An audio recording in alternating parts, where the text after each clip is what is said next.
বিশ্ববাসীৰ বাবে অতি আনন্দৰ দিন।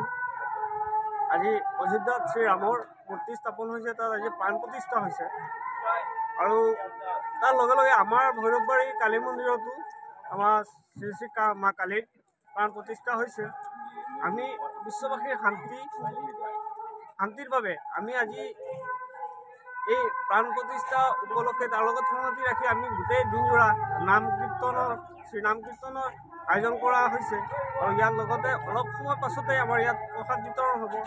সকলোকে আহি আমাৰ ইয়াত প্ৰসাদ গ্ৰহণ কৰিবলৈ আমি নিমন্ত্ৰণ জনাইছোঁ।